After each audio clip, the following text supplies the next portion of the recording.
Elle est aujourd'hui le premier producteur mondial d'aloe vera.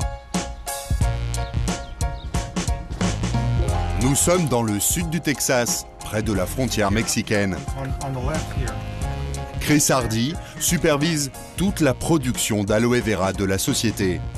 Sa seule crainte, c'est qu'il gèle. Et dans le désert, c'est plutôt rare. Toute l'année, la récolte tourne à plein régime. Ici, la culture de l'aloe vera est une industrie. Elles sont belles les plantes là. Une plante robuste qui réclame peu d'eau et peu d'entretien. Bref, le jackpot pour tout exploitant agricole. Là, c'est la récolte. On coupe les fleurs de chaque plante parce que les fleurs pompent beaucoup d'énergie. En faisant ça, on obtient des feuilles plus charnues. Chris n'est pas agriculteur de formation, mais ingénieur. Ce qui l'intéresse, c'est l'incroyable productivité de l'aloe vera.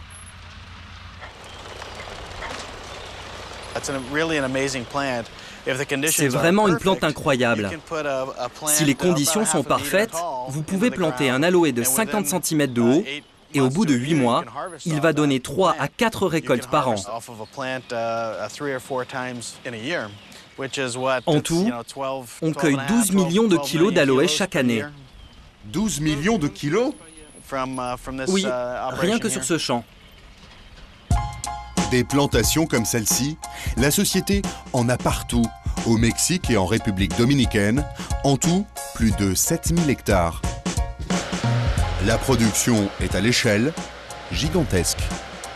Dans les usines de la société, l'aloe vera est épluché, broyé, pressé 7 jours sur 7. En 4 heures, la plante est transformée en un jus qui vaut de l'or, près de 30 € le litre. À 800 km de là, Dallas, la plaque tournante de l'aloe vera. C'est de cet entrepôt que la marque exporte ses produits vers le marché mondial. Là, c'est la zone de réception. C'est l'endroit où l'on travaille le plus dans tout le bâtiment. Dans ces caisses, il y a du jus d'aloe vera pur. 1300 litres dans chaque conteneur. Ça vient directement de nos fermes partout dans le monde, de la République dominicaine au sud du Texas. Des containers comme celui-ci, il en arrive 250 tous les matins. Plus de 300 000 litres d'aloe vera transitent ici chaque jour. La société fabrique plusieurs sortes de boissons et des cosmétiques, tous à base d'aloe vera. Ça, c'est du savon liquide. On a le meilleur savon liquide du monde. En 30 ans, la marque a conquis la planète. Chiffre d'affaires global, 2 milliards de dollars. Et voilà le meilleur dentifrice du monde, à l'aloe vera. Du dentifrice ? Oui, du dentifrice. Vous faites toutes sortes de produits différents avec l'aloe vera ? On peut faire ce qu'on veut avec l'aloe vera. Tout ce qu'on veut ? Tout ce qu'on veut.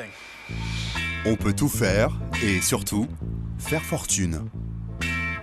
L'homme qui a lancé la mode de l'aloe vera habite à 2000 km de là, dans un décor de rêve.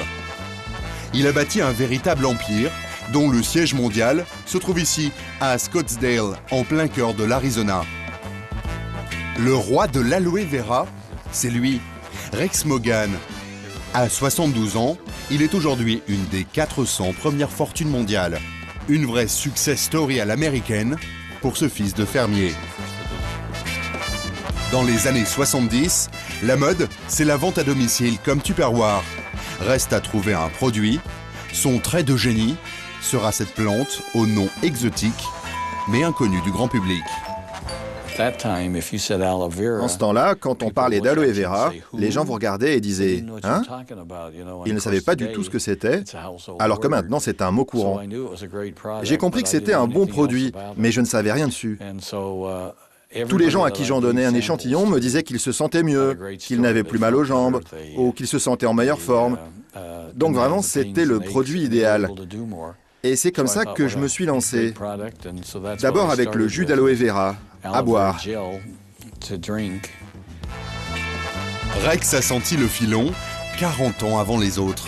Aujourd'hui, il a des filiales dans 140 pays et 10 millions de vendeurs à domicile pour écouler ses produits.